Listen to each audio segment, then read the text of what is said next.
I'm back, and I'm back on screen anyway, not back from anywhere else. I am about to head back to Japan. Saturday morning, I'm off again. It's selection time. Oh my God, to say I'm excited is an understatement. But I've had an early present today before I've left, so I've just scrambled, been to a local aquatic shop to get a bag full of fittings that I don't have to try and get this running. One of my little projects I've been working on. This is for where we built the recent, the new building and put the heating system on. Now that they have the potential to be more advanced raising ponds, the filters can't cope. I'm going to share a pond with you that's struggling, that I've got a different solution for, but this is one of the others, and I'm going to be pitting this against another bit of kit that I've got. I'm not allowed to share that one yet, but this one I am, and that behind me is all my own design as well. A pump fed system. This is made where I get the big showers that I've got made as well. It's unbelievable. Let me just show you, talk you through it, and then I'm going to show you the installation, which should be dead easy. Just a bit of chopping and changing, plug and play, away we go. So I've got to say, it's been pretty fun. This is a bit of a job I always used to enjoy. Now, this is not me saying that this is the best solution, by the way. I have a space to work to, and I've gone ahead and thought about the maximum use of that space to get, more than anything, the maximum biological capacity. Mechanical, I'm not too fussed about. I mean, it's surviving at the minute on 3 sheets of foam, so this is going to be a massive step up. What this will also allow me to do, because of the water volume it's actually going to hold, is to actually put a little bit more turnover through it, pulling out the pond, because it's holding more water, so I'm going to get a good retention time. I know it's not perfect, so this is the first prototype from the drawings turned today. You can see here I've got me 1.5 inch inlet, that's 2 waste, and this is a showered return, because yes, let me show you, look, the quality of this is next level. It's the thickest material, you feel the weight of it, which you can't on this. But so we're coming in at the bottom there, that's going to come up through the brushes. I've just been again to pick some of them up, not the ones that will be the final ones, but it gets us going. And then it's going to go over that wall, we drop down into there, and then look at the quality of that work. The welding is just top drawer as well. This is going to be a fluid bed. Just little bits again to point out, we've missed the air feed that I'd want to go through it under here, but again, it's a prototype one.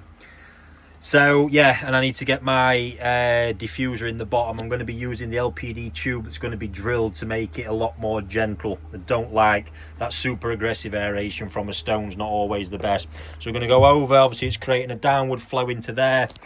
At that point, obviously the agitation of the K1 disrupts the flow pattern anyway, so it's going to come through there at that point and then up over this wall. Now the flush valves in the bottom, I don't know if you'll be able to see it, those slots actually go right to the very bottom as well, so there'll be no waste settlement in either side of there. It'll be able to be purged out through that waste. And then the little bit which I think we're going to be stuck on, but I wanted to just trial this is actually a shower, or trickle tower if you like. And so as it comes over that wall, I'm probably going to put a temporary lip on here to create a bit of a water blade. And I already know the slots in this are likely too big, but we'll see what it does. But that's removable. So the idea will be that this, with the right size slots, will even up the distribution over that tray. And then that'll be full of the static, likely the pumice stone right now. And as obviously it drops through, it comes out the exit there. Pretty damn cool bit of kit, and absolutely, honestly, that quality, build quality is just nuts. So, and a cracking lid. So we're going to go and get this thrown on, make sure I have got all my flows and everything right. So being pump fed, generally you need about a 4-inch outlet to make sure you don't overflow. That is obviously way more substantial. It'll handle quite a heavy flow, that, if needs be, and the water level is all set by that lip there across the whole thing. But let's go and get it on and start by making sure I ain't got my measurements too wrong. Right, so I'm going with this pond because it is literally about empty anyway. So it's not causing me any issues right now. I know I'm going to have to move the UV. That was inefficiently put in, but we had the space before, and that air pump might be causing me an ag, but we can deal with that as well. So that's the old timber deck. These are all ready for redoing, but obviously right now I just want to test out where we're at with that before we do anything else. And there is the beast. So it'd be nice to see that in situ at a minute. I think that'll look mega with a row of them down there, won't it? Awesome. Right, go on, Cole. Tell them about last time me and you did a bit of pipe work. I think you were 14, right? Forced child labour, I seem to remember. And his favourite were beans on toast and a sausage. And how's this for a pro level, quick budget together, all eyeballed? I don't think that looks too shabby. So excuse the air pump, that's had to get booted for now. But we're out the exchanger, up into UV, just resting it on there for now, and back into there, and obviously rubber booting onto the unit, because I don't want to glue anything onto that, but it'll do for a test. Happy days. Right, we've just been discussing that magical moment when you turn it on and you get that first bit of water running through. Clearly a sign that we need to be building more ponds, because God, what a way to end the day.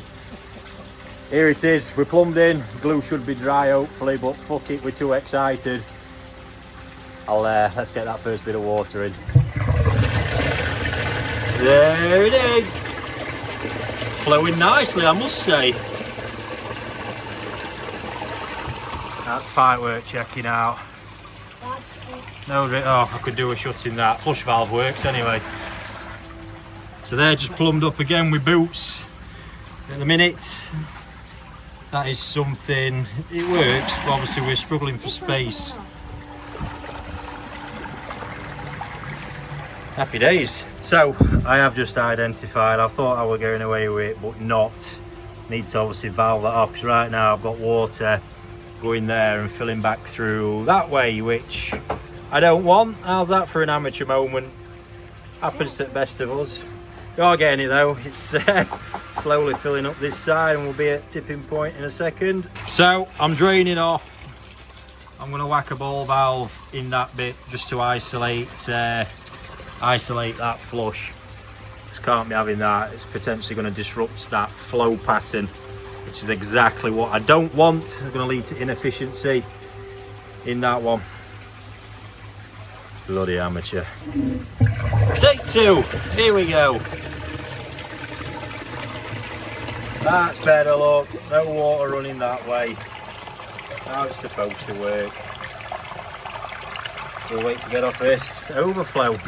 And obviously from this fill, we will see and make sure we've got the right flow pattern. Here it goes. So the way that flows over there is exactly why I'm concerned about the end bit working as it is right now, but we're flowing, look. So that's going to take a little minute. Like I say, then we're going to flow up through there onto that, but I do suspect that's where we're going to fall short. Right, I've got my glamorous assistant with me and I'm not on a back call. So we're going to, you want to cram, so we get our brushes in the front now, look. I'm just going to help him out, we'll snap back in a minute. Tell you what, I just gambled on them brushes, but that is superb. We wedged 6 in there, and take it from me, even the measurement of that, I'm not going to lie, it was all a bit of a chancer. But there ain't a lot going to be getting up through them, so it's upflow through them brushes, which is one of the better ways of using them. But what that's also going to do is drive the heaviest waste downwards to the bottom of that chamber, just for easy purging out. We get in there. The excitement's going to be when it comes out that weir at the bottom. Yeah, it will. So I reckon you only right. 10 mils. Moment of truth. Epic fail. 24. It works! It actually fucking works! Look at that! Poetry in motion! Not quite a full it, is it? Look, we can do better with that tray on top, but concept's there. That's flowing over there a treat, and look at that banger. Gotta say, that bit has actually blown me away. Now we've got a bit of blade in there because it is off tilt a little bit, which will rectify. I just wanted to get this done because it's 10 to 6, but wowzers, that's a really decent flow. I might have found another solution that's even better here. So the lip that we've welded on to sit the tray on top, look at it when the water hits that. Get on. Oh, it's exciting stuff. Just look at this. What a, oh my God, that water blade in there, look, that's going to be, when that pumice is in there in a minute, that's going to be nuts. See this to me, this is what the hobby used to be about. Bit of bespoke, build your system up how you wanted it. This is fully bespoke, merging my concepts that I love, fluid bed and trickle filter, all into one pump fed unit. Get on. So probably fair to say, got a bit carried away with that. It's still blading out the same look, but obviously it's a bit too one directional, so we will fit that in. Run with that for now. Probably end up putting a bit of foam on there.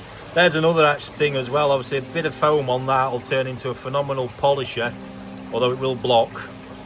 But we'll have a look. I think in the end we'll just get another tray drilled and just change up the size of some of them holes, but happy days. And that has swallowed up the full amount of media that was in one of those already, and I've still got this bad boy to work with. Look at that. Can't beat a sexy weird exit, can you? Weird as in weird, not weird.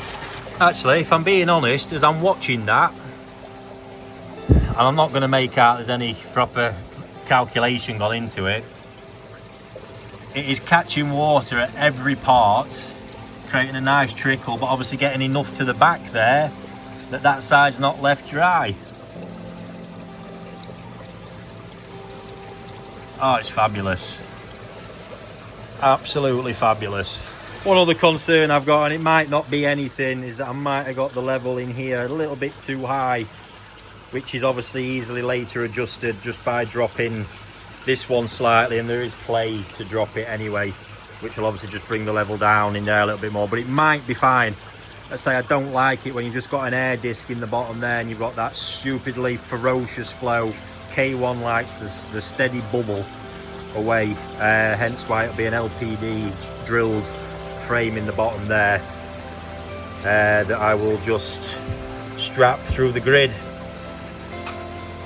Happy days. And I've got some bags of K plus I've had it shed for ages, so I'll probably wait, get that seeded up while I'm in Japan, and drop it in there afterwards.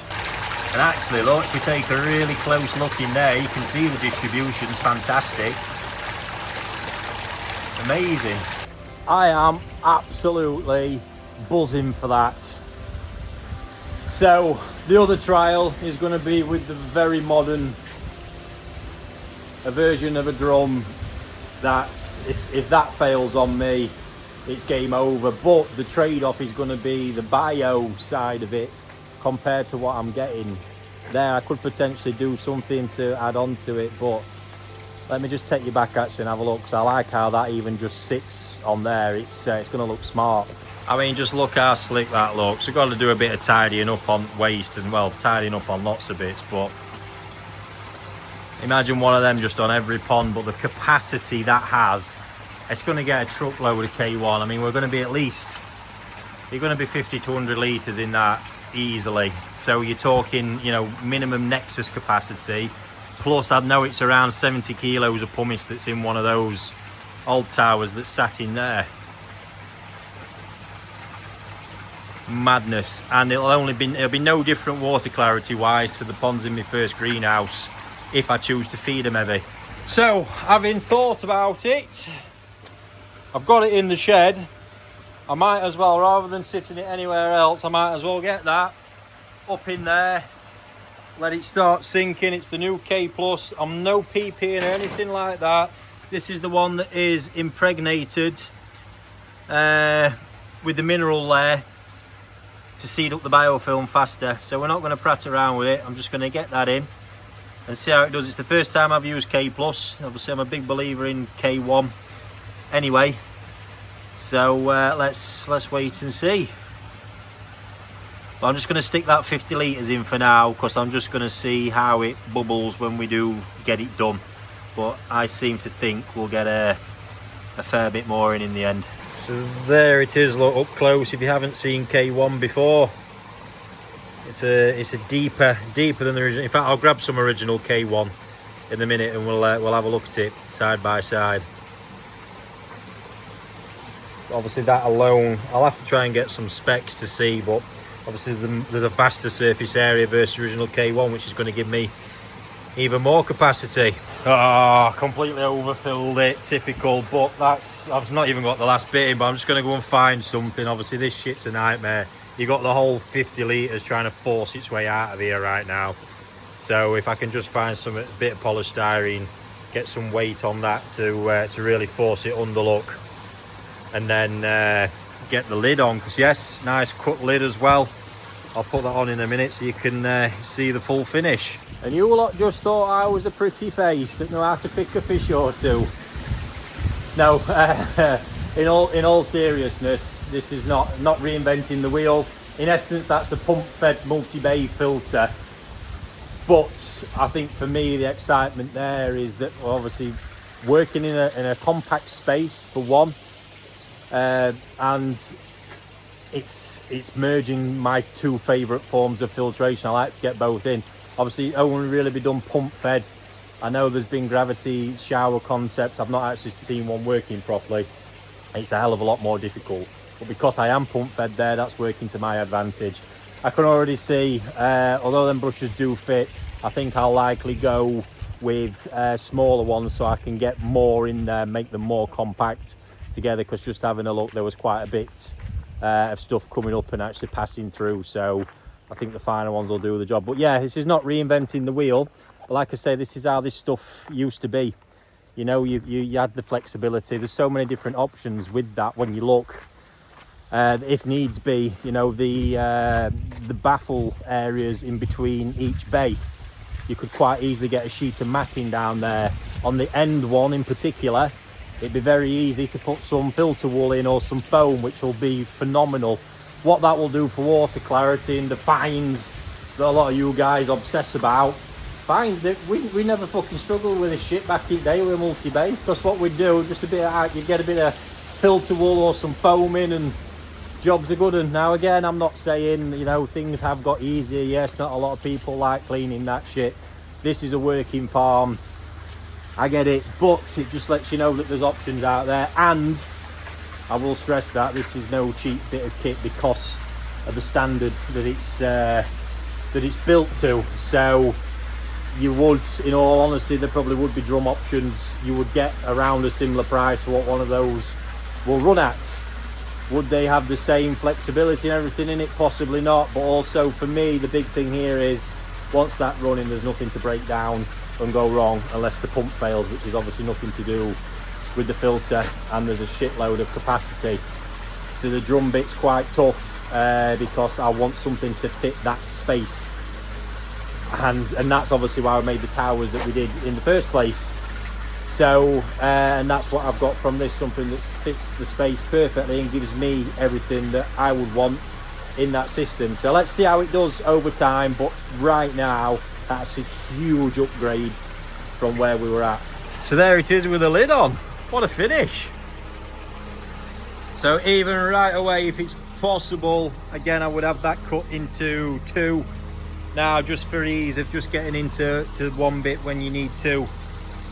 100%, but yeah, fits in snug. It's just glorious. Absolutely love that. Can't beat something built well.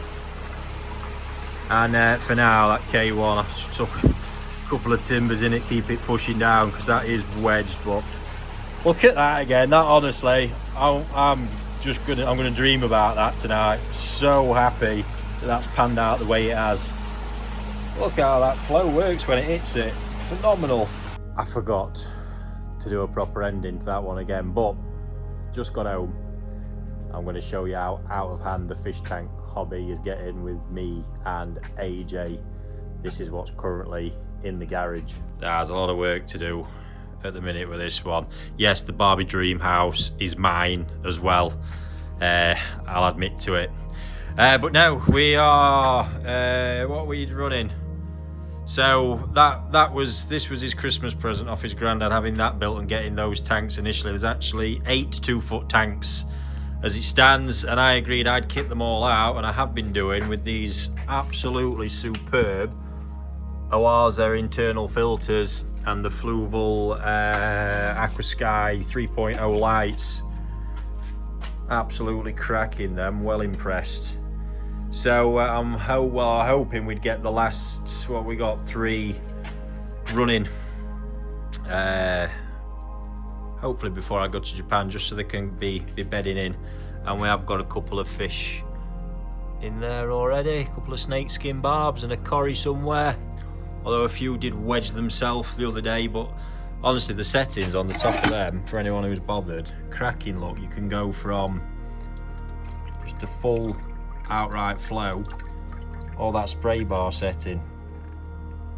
Well impressed, and just typical Oaza build quality as well. So there you have it. Next time you see me, I will be in Japan, and I will be sure to post as many videos as I can. We'll try every day if there's enough activity, and I'll be sure to try and get a live stream in up in those mountains again for you to enjoy. But for now, I'm going to go and watch the videos of my water I've just recorded, running in my filter. I'm absolutely buzzing for that. Head's whizzing with ideas. Love it. Absolutely love it. See you in Japan, guys.